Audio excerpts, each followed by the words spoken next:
Shalom. First and foremost, I want to give all praises, honor, and glory to Yahweh, Bahasham Yahweh Shai, Bahasham Recha Kodash. Double honors to the elders and the apostles of Great Millstone, and peace and blessings to the elect. And today we're going to go into the book of Jeremiah, the 43rd chapter. At this point, the remnant led by Johanan basically refused to obey the word of the Lord and decide to go into Egypt anyway. And in doing so, they take Jeremiah and Baruch along with them. Okay, in which the word of the Lord comes and he gives Jeremiah a warning to give to them, in the form of a similitude over there.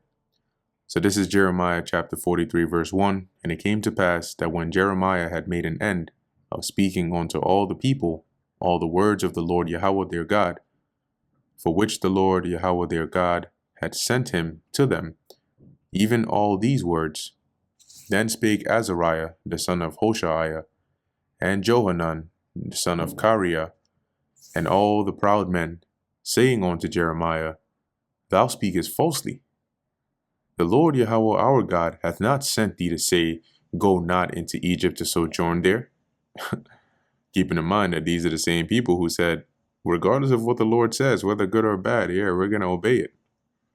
But now, being that it didn't agree with what their intentions were or what they wanted to hear, they went with the route of accusing Jeremiah of not saying the truth of what the Lord actually told him.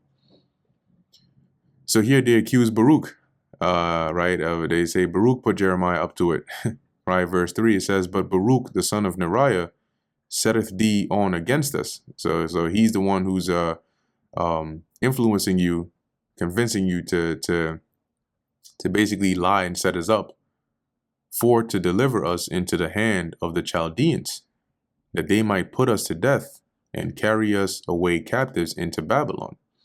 Because remember, for a long time, that's what Jeremiah and at times Baruch, when he had him read it, right, read the writings of Jeremiah publicly for people to hear. It was about how the Lord would carry away Judah captive into Jerusalem, captive into Babylon, and give them into the hands of the Chaldeans. But this time, Jeremiah told them what the Lord said concerning them, how he was going to have mercy, but they refused to hear that.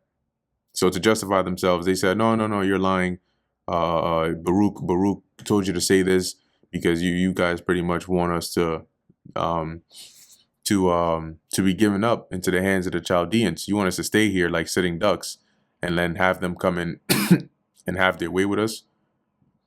So Johanan, the son of Kareah, and all the captains of the forces and all the people obeyed not the voice of the Lord Yahweh to dwell in the land of Judah. So they decided to go after their own vain heart. But Johanan, the son of Kareah, and all the captains of the forces took all the remnant of Judah that were returned from all nations whither they had been driven to dwell in the land of Judah.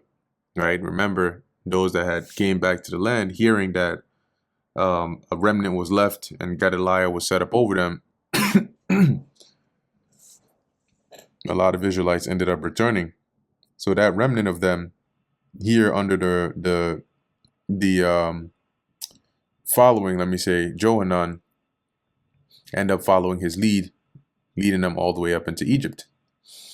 Even men and women and children and the king's daughters and every person that Nebuzaradan, the captain of the guard, had left with Gedaliah, the son of Ahikam, the son of Shaphan, and Jeremiah the prophet, and Baruch, the son of Neriah.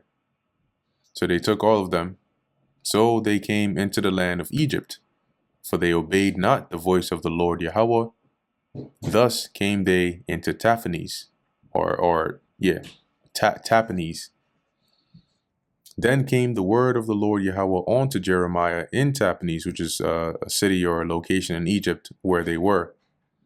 And the Lord said unto him, Take great stones in thine hand, and hide them in the clay in the bricklin, or the bricklin, which is which is at the entry of Pharaoh's house in Tahpanhes, in the sight of the men of Judah. Now,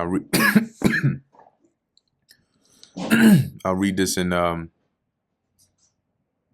let's read this. NKJV is fine. Take large stones in your hand and hide them in the sight of the men of Judah. So while they're looking, right, do this, and this physical thing you're doing will symbolize or represent what I'm gonna have actually happen. So it says here, in the sight of the men of Judah, in the clay, in the brick courtyard, which is at the entrance to Pharaoh's house in Tahpanhes. And say unto them, Thus saith the Lord of hosts, the God of Israel, Behold, I will send and take Nebuchadnezzar, the king of Babylon, my servant, and will set his throne upon these stones that I have hid. What that means is the Lord would have Nebuchadnezzar, or the Babylonians, come and invade the land of Egypt and gain dominion over it.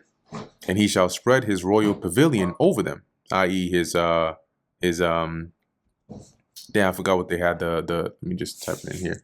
Pavilion. Yeah, what do they call that thing? Maybe we can just get an image of it. Yeah, something like that. Something like that. Now I'm gonna get this. There's a specific word that I saw when I looked into it.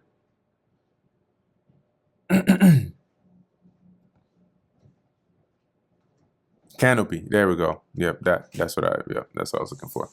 And in other words, what the Lord is saying is he would bring the Babylonians or the Chaldeans into Egypt, where the remnant of Judah was as well, so they wouldn't escape.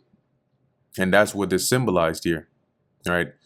It says here, and when he cometh, he shall smite the land of Egypt, and dwell and deliver such as are for death to death, and such as are for captivity to captivity, and such as are for the sword to the sword. All right, meaning those that the Lord has ordained to die by whatever means, he would have him deliver that, because the Lord forewarned them. They didn't listen, and they went there. Now they had warranted judgment against themselves. And I will kindle a fire in the house of the gods of Egypt, and he shall burn them.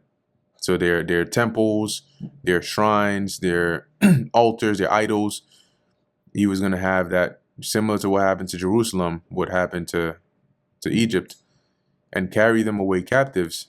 And he shall array himself with the land of Egypt, as a shepherd putteth on his garment. So this is a poetic speech, right?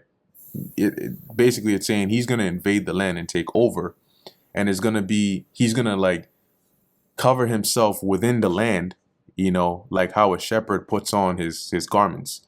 Okay. And he shall go forth from thence in peace. So he's going to come in here. He's going to invade this place. He's going to take it over fully. And then he's going to, because nobody's going to be able to resist, okay, against his force.